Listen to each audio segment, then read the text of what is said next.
오늘 말씀의 제목은 통곡으로 끝난 믿음이라는 제목입니다.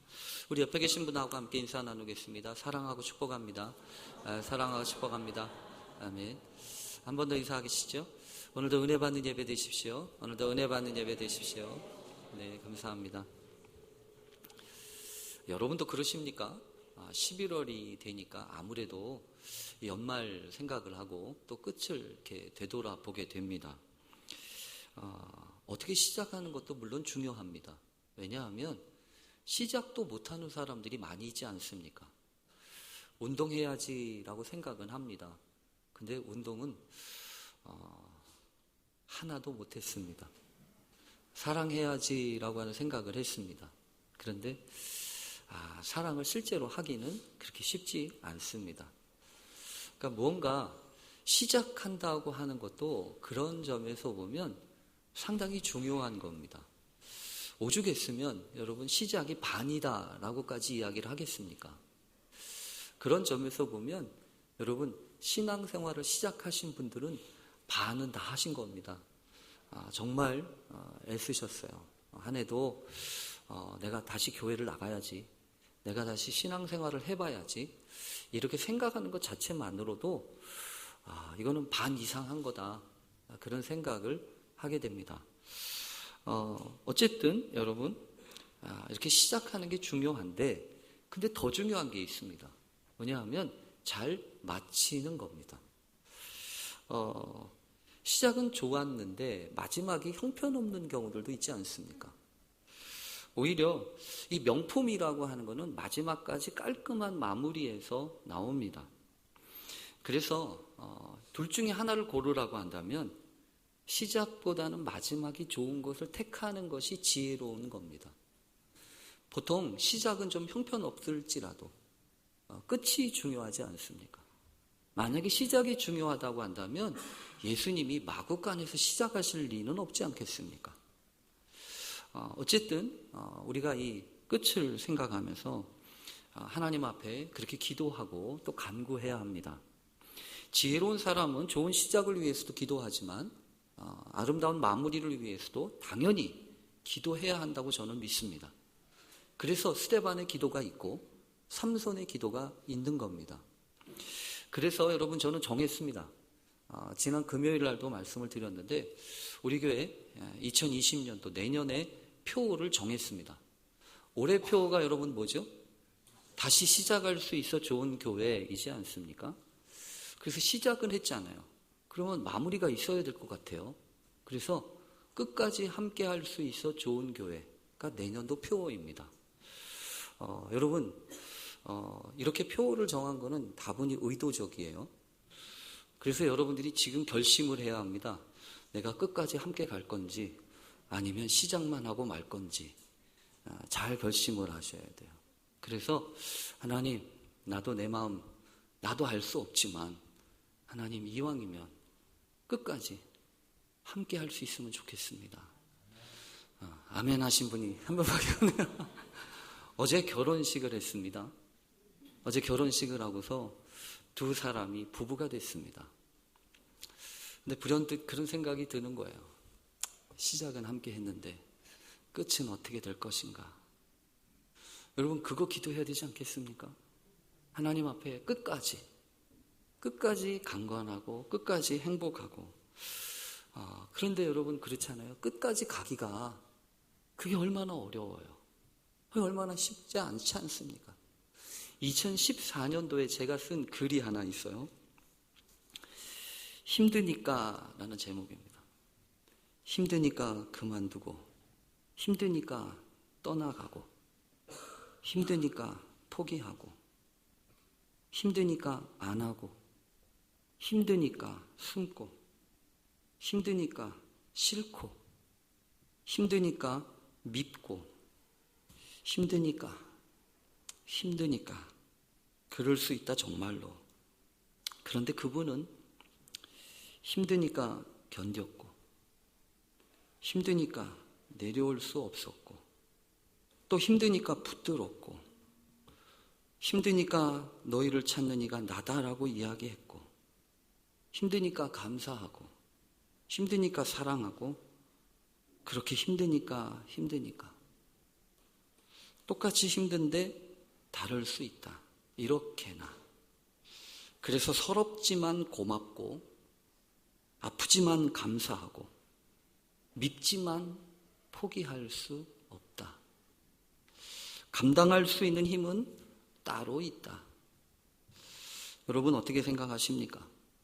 어떤 끝을 보기를 원하십니까? 오늘 성경 본문에는 끝을 보기를 원했던 한 사람의 이야기가 기록되고 있습니다. 오늘 본문은 69절부터 시작되지만 이 사람의 이야기는 58절에 이미 소개가 되고 있습니다. 58절을 제가 읽어보면 이렇게 되어 있습니다. 베드로가 멀찍이 예수를 따라 대제사장의 집들에까지 가서 그 결말을 보려고 안에 들어가 하인들과 함께 앉아 있더라. 베드로가 어디에 앉아 있다고 했습니까? 대제사장의 집들까지 들어갔다고 이야기합니다. 거기에 왜 갔다고 이야기합니까? 결말을 보려고. 결말이라고 하는 것이 무엇입니까? 마지막, 끝입니다. 베드로가 보고 싶었던 결말은 무엇이었을까요? 예수님이 어떻게 되나 보자였지 않겠습니까? 예수님이 이미 말씀하셨지요. 너희들 중에 한 사람이 나를 팔 것이다. 그리고 너희 모두가 다 나를 부인하고 버릴 것이다. 그런 그 주님 앞에 베드로는 뭐라고 이야기했습니까? 아닙니다, 주님. 다른 사람들은 다 버릴지라도 나는 죽는 데까지 나는 함께 하겠습니다. 라고 이야기하지 않았습니까? 그러니까 끝을 보고 싶은 거예요. 끝이 궁금한 거예요. 여러분, 그런데 여러분 우리가 분명히 기억해야 됩니다. 우리가 보고 싶은 끝과 주님이 준비하셔서 우리에게 보게 하시는 끝은 다를 수 있습니다. 여러분 분명히 그렇잖아요. 베드로가 보고 싶었던 끝은 주님의 마지막이었어요. 그런데 베드로가 보게 되고 확인하게 된 것은 예수님의 마지막이 아니라 자신의 마지막이었습니다. 오늘 성경 본문을 먼저 묵상하면 이런 생각이 들어요. 어떻게 베드로가 거기까지 갔을까? 대제사장의 집들 안쪽까지 어떻게 들어갈 수 있었을까요? 지금 예수님이 잡혀가지 않았습니까? 칼과 몽치를 가지고 예수님을 잡아간 사람들이 그곳에 있었고, 그리고 이미 우리가 아는 것처럼 베드로는 칼을 한번 휘두르지 않았습니까? 그래서 말고의 귀까지 자르지 않았습니까? 그런데 무슨 깡이 있어가지고, 무슨 용기가 있어가지고 거기까지 기어 들어가냔 말이에요. 거기까지 왜 숨어 들어가냔 말이에요. 참 이 베드로를 보면 그래도 대단하다. 자기가 한 말 때문인지는 모르지만 나는 예수님을 부인할 수 없지. 나는 예수님을 버릴 수는 없지. 다른 제자들은 다 도망갔을지라도 나라도 예수님의 마지막을 봐야지 라고 생각하고 꾸역꾸역 거기까지 간 거예요. 그러니까 베드로는요 아주 마지막까지 열심인 사람입니다. 마지막까지 충성스러운 사람이에요. 그것을 우리가 의심해서는 안 됩니다. 누가 쉽게 거기까지 갈 수 있겠습니까? 그런데 여러분 정말로 아쉽게 오늘 우리가 확인하는 것은 뭐냐 하면 거기까지라는 거예요. 거기까지라는 겁니다. 그는 그곳에 오래 머무를 수가 없었습니다. 그는 그곳에서 예수님의 마지막을 볼 수가 없었습니다. 왜냐하면 자꾸만 다른 사람들이 수근수근거리고 다른 사람들이 말하기 시작했기 때문입니다. 오늘 본문에 보면 이렇게 시작하죠. 베드로가 바깥 뜰에 앉았더니 한 여종이 나와 이르되 너도 갈릴리 사람 예수와 함께 있었도다. 한 여종이 나와서 베드로한테 툭 던진 말이 이 말이라는 거예요. 너도 갈릴리 사람 예수와 함께 있었지? 라고 하는 얘기죠. 이 말을 잘 생각해 보면요 무슨 심각한 말 같지는 않아요. 너도 예수님하고 같이 있었던 것 같아. 이렇게 이야기하는 그냥 던지는 말입니다. 그러면 여러분, 나도 예수님 보러 가긴 했지. 그걸 안 보니까 너도 거기 같이 있었네? 이렇게 이야기할 수도 있지 않아요. 그냥 툭 쳐고 얘기해도 되는 거 아니에요? 그런데 베드로는 그렇게 할 수가 없었어요. 베드로는 그렇게 할 수가 없었다고요. 오금이 저리기 시작을 했거든요. 자기가 걱정하고 염려하던 일들이 지금 막 벌어지는 것처럼 생각되었기 때문입니다. 나를 알아보는 사람이 있네. 여러분 보통 이상하잖아요. 다른 사람들이 나를 알아봐주면 고맙죠. 오히려 다른 사람들이 나를 몰라주는 게 속상한 일이지 않습니까? 그런데 이 베드로는 이상하게 다른 사람들이 자기를 알아봐주는 것을 불편해했습니다. 그리고 못 견뎌 했습니다. 그래서 오늘 본문에 보면 내가 모든 사람 앞에서, 베드로가 모든 사람 앞에서 부인하여 이르되 나는 내가 무슨 말을 하는지 알지 못하겠다. 베드로의 말을 보면 이렇게 안쓰럽습니다. 왜냐하면 베드로가 너도 예수님과 함께 있었지? 라고 얘기하면 그걸 자기한테 한 얘기 아니에요. 그러면 그 여인한테만 얘기하면 돼요. 그런데 모든 사람들한테 말하기를 나는 네가 무슨 말 하는지 알지 못하겠어 라고 얘기하죠. 여러분 이 말이 무슨 말이냐면 내가 거기 있었는지 안 있었는지 그 말 자체를 얘기하고 싶지 않은 거예요. 그러니까 여러분 미루어 짐작할 수 있습니다. 뭘 짐작할 수 있냐면 베드로는 거짓말이 익숙하지 않은 사람이에요. 베드로는 거짓말을 잘 못하는 사람입니다. 베드로는 거짓말을 하려면 얼굴이 붉어지는 사람이에요. 그만큼 베드로는 착한 사람입니다. 베드로는 그만큼 순박한 사람입니다. 그런 순박한 사람 좀 그만 놔두면 안 됩니까? 근데 세상은요 그렇지 않아요.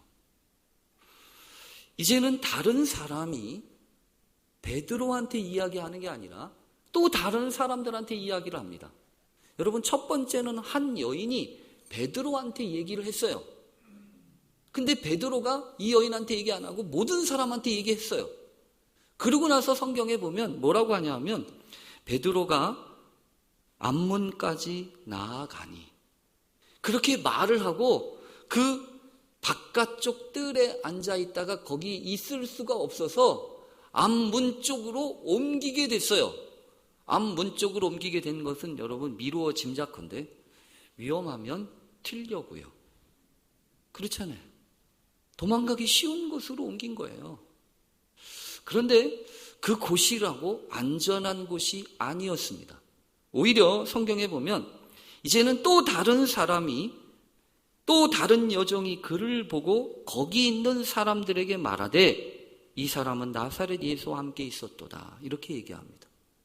이제는 예수한테 얘기하는 게 아니라 다른 사람들한테 수군덕거리기 시작을 했다는 얘기죠. 여러분 이 말은 무슨 말이냐면 문제가 점점 커지기 시작했다는 거예요. 나하고만 관계됐던 문제가 다른 사람들에게까지 알려지기 시작을 하고 그래서 여러분 어떻게 해야 되죠? 베드로는 또다시 이야기를 해야 합니다. 뭐라고 이야기를 했냐 하면 베드로가 맹세하고 또 부인하여 이르되 나는 그 사람을 알지 못하노라. 아까보다 조금 더 분명하게 부인하고 있죠. 처음에는요 나는 네가 무슨 말하는지 못 알아듣겠어 이렇게 두리뭉실하게 넘어가려고 그랬어요. 그런데 넘어갈 수가 없는 거예요. 꼭 해야 하는 말을 해야 되는 거예요. 나는 네가 말하는 그 사람 알지 못한다라고 부인합니다. 여러분 우리가 아는 것처럼 베드로는 이미 예수님한테 그렇게 얘기하지 않았습니까? 다른 사람들은 몰라도 나는 주님을 모른다고 부인하지 않겠습니다. 그렇게 베드로가 이야기했을 때 그때는 베드로는 거짓말을 하고 있는 건 아니었잖아요. 자신이 그렇게 할 수 있을 거라고 생각하지 않습니까? 자신감도 있지 않습니까? 그래서 다른 사람들은 몰라도 나는 그렇게 할 겁니다 라고 마음에 작심도 하고 계획도 하고 자기 스스로 그렇게 할 수 있을 거라고 생각을 했습니다. 그런데 이제 보니까 그게 아니에요. 자기가 한 말을 자기가 지키지 못하고 있는 거예요. 남들이 뭐라고 하는 게 아닙니다. 자기도 모르는 사이에, 나도 모르는 사이에 그 말이 툭 튀어나온 거예요. 그러니까 베드로가 이 말을 하고서 얼마나 가슴이 철렁했을까요? 그런데 여러분, 성경은 그런 베드로를 봐주지 않습니다. 세상은 그런 베드로를 봐주지 않습니다. 이번에 다른 사람들이, 조금 후에 곁에 섰던 사람들이 이야기합니다. 베드로에게 너도 진실로 그 도당이다. 네 말소리가 너를 표명한다 라고 얘기합니다. 그 말 앞에서 베드로는 여러분 어떻게 했을까요? 단순하게 부인만 할 수가 없어요. 이제는 어떻게 해야 되죠? 저주까지 해야 돼요. 그러니까 결국 베드로는 어쩌다 한번 예수님을 모른다고 부인한 게 아니라 예수님이 말씀하신 것처럼 3번 부인한 꼴이 됐어요. 여러분, 이게 베드로입니다. 이게 베드로의 믿음입니다. 여러분, 오늘 본문이 우리에게 분명하게 제시하고 이야기하는 게 있습니다. 이런 믿음 가지고는 이렇게밖에 안 된다는 거예요. 이런 믿음이 뭔데요? 베드로의 믿음은요, 2 종류의 믿음이 있어요.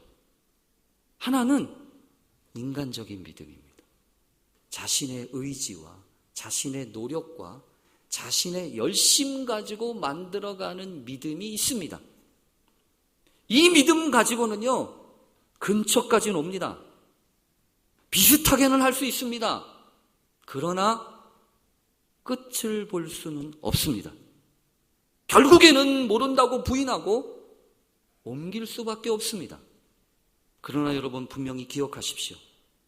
자리를 딴 데로 옮긴다고 문제가 해결이 됩니까?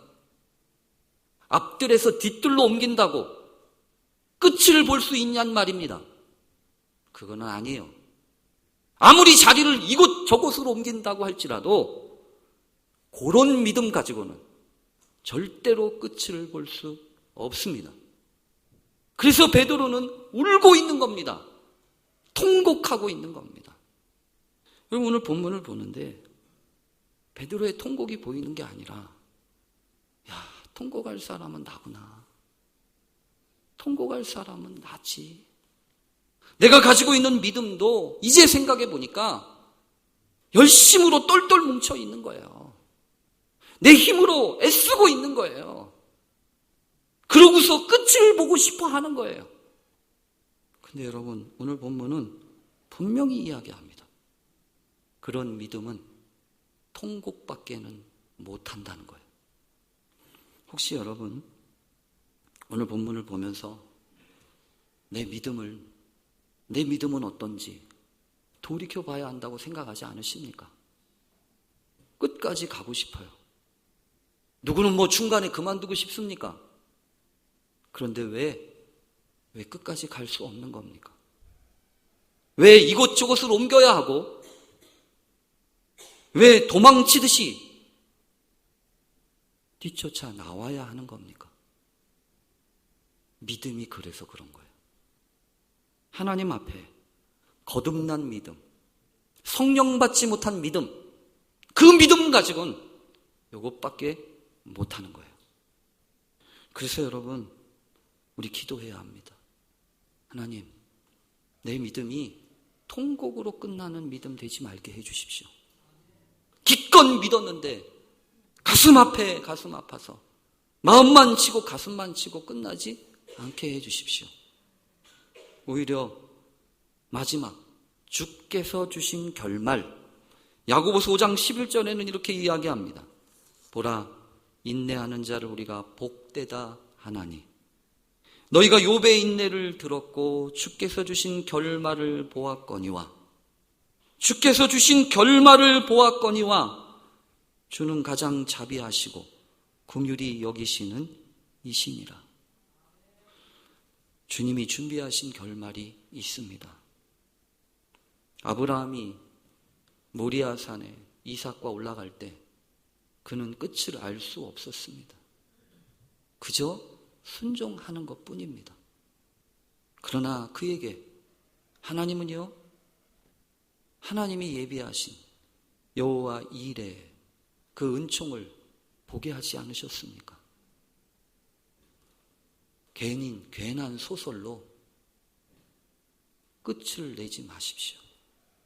오히려 하나님이 예비하신 결말, 그 끝을 볼 수 있는 믿음을 구하십시오. 그래서 하나님 앞에, 하나님, 그래도 감사합니다. 하나님이 이렇게 예비하신 그 마지막이 나의 마지막이 되게 하시니 감사합니다. 그렇게 기도하면서 하나님 앞에 영광 돌리는 우리 모두 되실 수 있기를 간절히 축원합니다. 아멘. 기도하겠습니다. 하나님 감사합니다. 한 번도 아니고 3번씩이나 내 입으로 이야기해놓고서 모른다고 부인했던 나의 완악한 마음을 용서해 주시옵소서. 긍휼히 여겨주시고 불쌍히 여겨주시옵소서. 이제 보니 내 믿음이 이것밖에 안 됩니다. 잘할 수 있을 거라고 생각하고 자신만만했는데 이제 보니 견딜 수가 없고 참을 수가 없고 마지막까지 갈 수가 없습니다. 주여, 내 믿음을 거듭나게 해 주시옵소서. 성령으로 힘있게 해 주시옵소서. 예수님의 이름으로 기도합니다. 아멘.